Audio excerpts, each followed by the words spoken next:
Ganda ng panahon, may mga alapa mga idol, pero ang epekto niyan sa amin napakainit.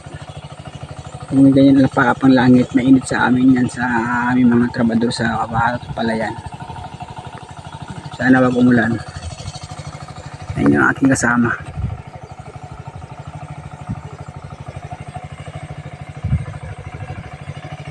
Magandang morning mga idol. God bless you.